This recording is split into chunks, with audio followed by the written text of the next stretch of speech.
A paz do Senhor Jesus, querido aluno da Escola Bíblica Dominical, aqui da classe dos juvenis. Eu sou o pastor Janderson Nascimento, estou segundo vice-presidente da Assembleia de Deus aqui em Vitória da Conquista, uma igreja que é pastoreada pelo pastor Davi Oliveira Boa Sorte. E hoje, pessoal, para a glória de Deus, na nossa jornada nesse quarto trimestre da CPAD em 2020, chegamos na lição de número 3. E a lição de número 3 vai tratar sobre o seguinte assunto aqui na Escola Bíblica Dominical: raízes do avivamento na história da igreja.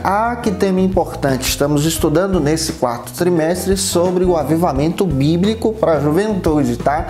E eu espero que Deus em Cristo possa sim falar com você poderosamente.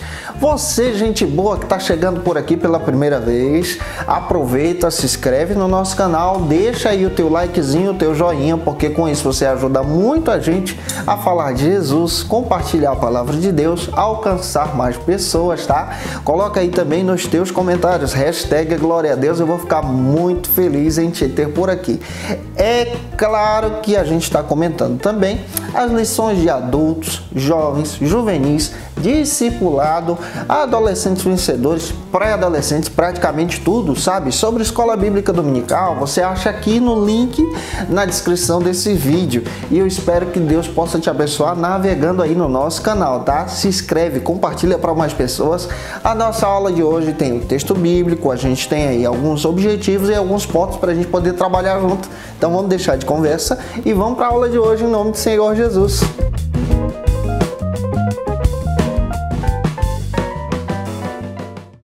As raízes do avivamento na história da igreja. Hoje nós vamos compreender sobre esse tema na terceira lição aqui do quarto trimestre da CPAD na classe dos juvenis. E nós vamos entender que essas raízes trazem para a gente riquezas históricas, preciosidades. Nós vamos compreender que o verdadeiro avivamento sempre esteve presente na história da igreja. Vamos compreender que há resquícios históricos sobre esses avivamentos. Movimentos como o pietismo, movimentos como a santificação, movimentos até mesmo históricos sobre esses avivamentos trazem para a gente esses resquícios e vale a pena a gente compreender muito sobre isso aqui na Escola Bíblica Dominical. Temos uma base bíblica para poder trabalhar com você hoje juntos em Escola Bíblica. 2 Timóteo capítulo 4, versículo 1 ao 5. Faça essa leitura com os teus alunos, tá bom? Essa é a nossa base bíblica de hoje.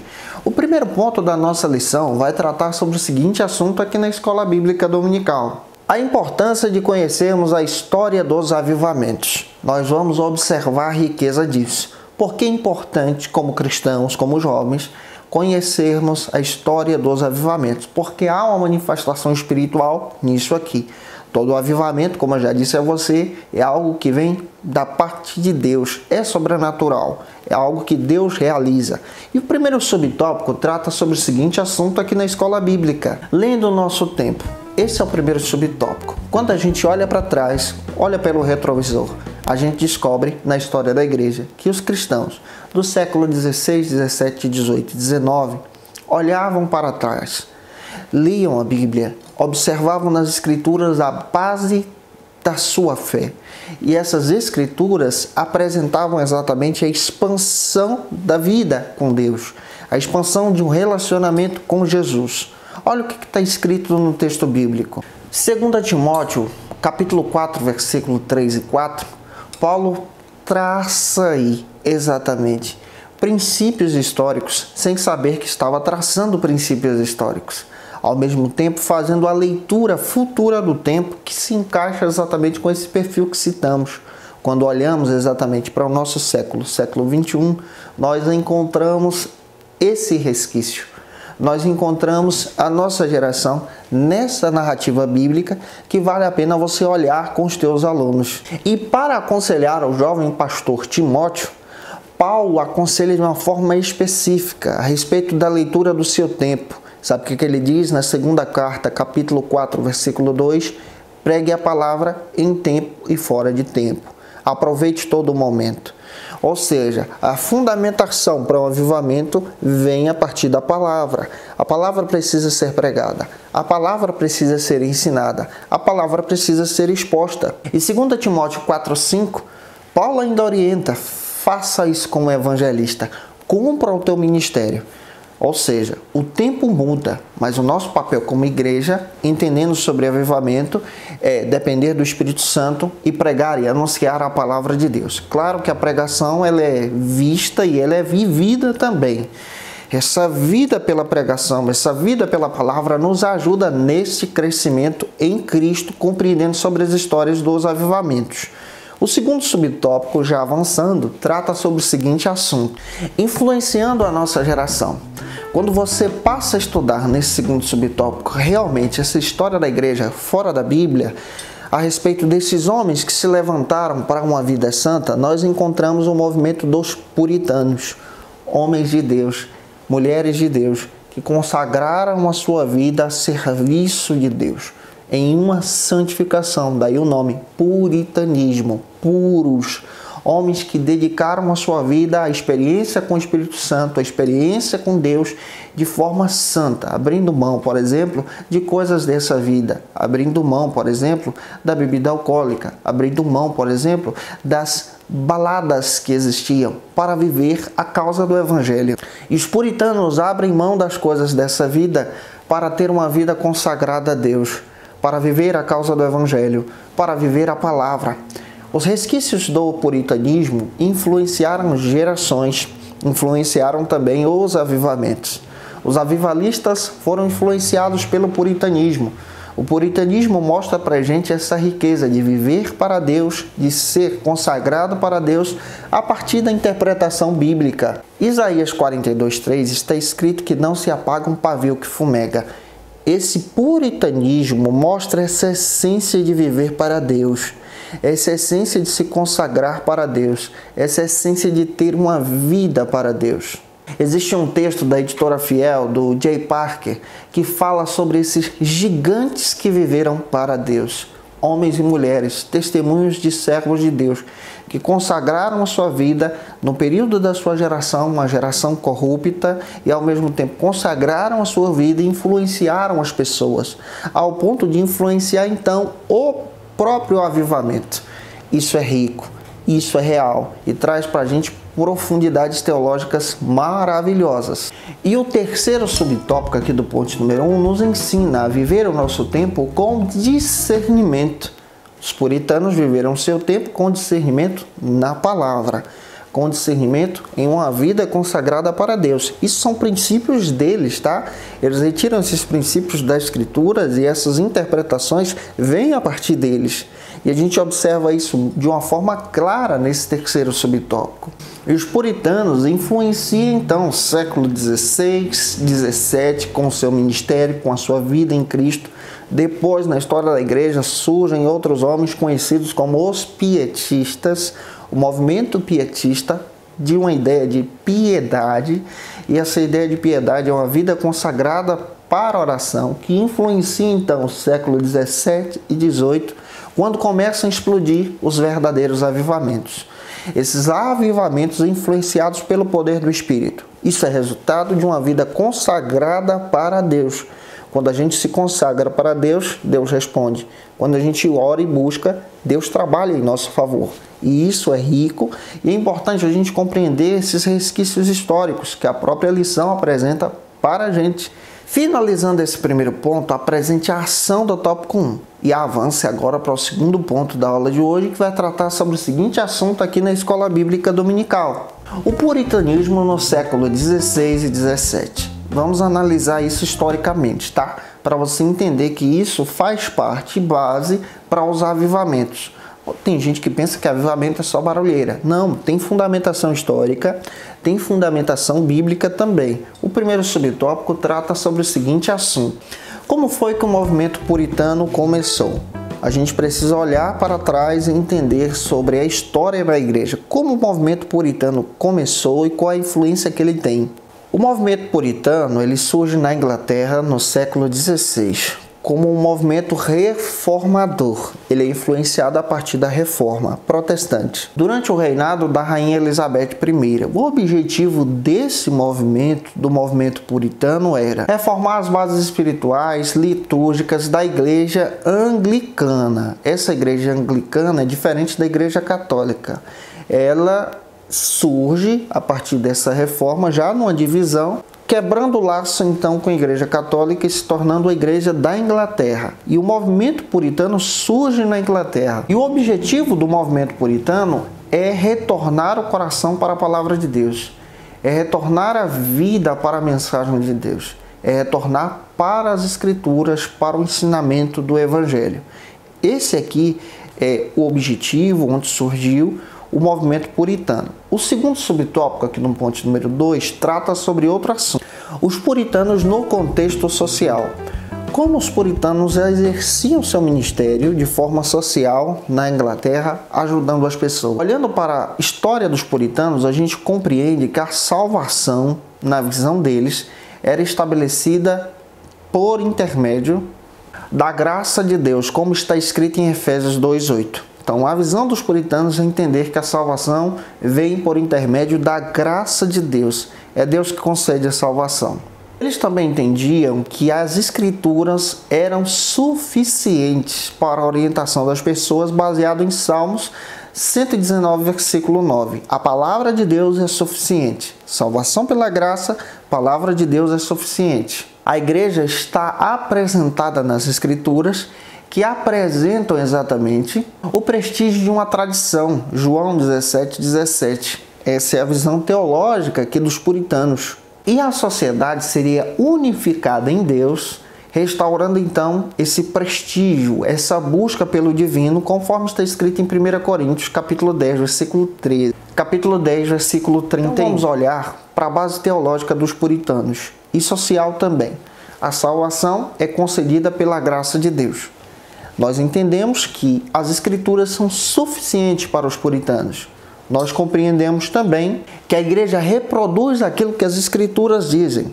E em quarto lugar, que essa sociedade pode ser influenciada por esse padrão da igreja. Esses são os puritanos. Eles compreendem que a vida teológica, que a vida em Cristo, influencia também a sociedade. Esse movimento surge na Inglaterra. Vamos avançar um pouco mais, compreendendo ainda sobre isso no próximo subtópico, a perseguição. Os puritanos surgiram na Inglaterra no período da Rainha Elizabeth I e foram perseguidos, porque esse movimento ganhou tanta força na comunidade, ganhou tanta força entre o povo inglês, que o próprio reinado passou então a perseguir o movimento puritano com medo de perder o poder. E nesse sentido, o puritanismo acabou influenciando não só a sociedade, mas também a política. E você percebe que eles passam a ser perseguidos por causa dessa visão do reino, por causa dessa visão das Escrituras, já nesse século XVI. E a gente percebe a influência desse movimento, a influência dessa interpretação, dessas bases teológicas. Essa é uma riqueza que precisamos trabalhar e compreender sobre a história bíblica. Aí eu levanto a questão, será que a igreja hoje, atual, tem essa capacidade de influenciar a sociedade como os puritanos influenciaram? Vamos pensar nisso. Vamos avançar então para o nosso quarto subtópico aqui do ponto número 2, que trata sobre o seguinte assunto aqui na Escola Bíblica Dominical. Puritanos de maior destaque. Vamos citar alguns homens de Deus que se destacaram na história do puritanismo. Dentre eles nós temos William Perkins. Esse homem de Deus se destacou como um exemplo de pregador, ao ponto de influenciar a sua nação, de influenciar a sua sociedade, pela causa do Evangelho, pela causa de Cristo. William Ames, também outro grande homem de Deus, professor, que dedicou a sua vida à glória de Cristo, o seu trabalho, o seu ministério para Deus, ao ponto de influenciar John Bunyan, aquele que escreveu o livro O Peregrino, que traz uma visão de uma vida de um cristianismo santo, puro, vivendo para Deus. Olha a influência desses homens de Deus. Olha a influência, ao ponto de influenciar a sociedade, ao ponto de influenciar pelas Escrituras jovens, pessoas para Cristo. Precisamos ter essa visão. Vamos avançar agora para o nosso último ponto da aula de hoje, que vai tratar sobre o seguinte assunto aqui na Escola Bíblica Dominical. O pietismo no século 17 e 18. Nós já analisamos o puritanismo, agora vamos compreender sobre a influência do pietismo. Tudo isso aqui vai estourar depois em um grande avivamento. tanto o puritanismo como agora o pietismo, que surge nesse século 17 e 18. E o primeiro subtópico traz para a gente esse argumento: como começou o pietismo? Após praticamente um século da Reforma Protestante, em 1648, o pietismo ele surge na Alemanha, dentro da Igreja Luterana. Ele surge com um objetivo interessante. Ele surge para combater um cristianismo que estava se tornando frio e vazio. Ele surge para demonstrar para as pessoas que era importante viver para Deus, fundamentado em uma nova liturgia, ao mesmo tempo com base na fé e também nas Escrituras. Observe, o puritanismo e agora nós encontramos o pietismo também com base na fé e agora com as Escrituras, tendo essa base. A palavra de Deus precisa ser vivida. Então, o puritanismo, ele já trabalha isso. Agora, o pietismo também está trabalhando. A Escritura tem base aqui, precisa ser vivida e a fé em Cristo é fundamental. Pensa nisso. O segundo subtópico trata sobre o seguinte assunto, aqui no terceiro ponto da aula de hoje: o alerta dos pietistas na Alemanha. O alvo dos pietistas, de acordo com a história, e os próprios historiadores confirmam isso, é retornar à doutrina bíblica, é retornar à visão ensinada pelos apóstolos das Escrituras. Ou seja, focar no ministério de Jesus, focar na pregação, focar no evangelismo. O foco dos próprios pietistas é essa vida. Pregação, evangelismo, vida com Deus, transformação pela causa do Evangelho. Para e pensa, será que isso é importante para os nossos dias, conhecer esses princípios históricos sobre esses homens de Deus? Claro que sim. Para fechar a aula de hoje, o terceiro e último subtópico vai tratar sobre o seguinte assunto aqui na Escola Bíblica: os pietistas de maior destaque. Dentre eles, nós temos aqui citado pela lição Philippe Jacob, que escreveu um texto sobre o pietismo, August Hermann, que foi fundador do colégio, que tinha o objetivo de ensinar a doutrinação pietista. Então a gente percebe que esses homens de Deus dedicaram a sua vida à causa do Evangelho. Tanto o puritanismo, que tem esse foco nas Escrituras, em Cristo, e viver para Cristo ao ponto de influenciar uma sociedade, como também o pietismo na Alemanha, puritanismo na Inglaterra, pietismo na Alemanha, que tem esse objetivo de também olhar para as Escrituras, viver pela fé e aplicar isso na sua vida, a gente percebe que esses homens se dedicaram. Gente, se contribuiu com você na aula de hoje, se essa aula foi edificante para você, comenta aí, que Deus te abençoe. Te espero por aqui na próxima aula, lição de número 4, que vai tratar sobre o seguinte assunto aqui na Escola Bíblica Dominical: os despertamentos espirituais na Inglaterra. Eu espero que Deus te abençoe e te aguarde aqui, tá? Um beijo no teu coração e até a próxima aula, se Deus quiser. Quer melhorar as tuas aulas de Escola Bíblica Dominical? Eu sou o pastor Janderson Nascimento e trabalho com conteúdos de Escola Bíblica há mais de 4 anos. E hoje, pessoal, eu tenho uma ferramenta especial para apresentar para vocês. É o Facilita EBD, onde você pode acessar as nossas videoaulas, como também o conteúdo que a gente ministra e utilizar na tua escola bíblica. Para os nossos assinantes, nós temos algo muito especial. Nós temos aí o esboço da lição que a gente utiliza nas nossas ministrações, o slide que você pode estar utilizando na tua igreja para poder ministrar e deixar a tua ministração de forma prática e muito legal para com os teus alunos. Temos um bônus especial para os nossos assinantes, que é o treinamento de Escola Bíblica Dominical para professores e líderes da EBD. Esse treinamento te ajuda a organizar a tua escola bíblica, como também dinamizar a tua ministração. E é claro, neste trimestre, para os nossos assinantes, nós temos um estudo bíblico muito especial baseado nos livros poéticos e no livro de Jó. Tá esperando o quê, gente? Vem conhecer o Facilita, vem estudar com a gente a palavra de Deus.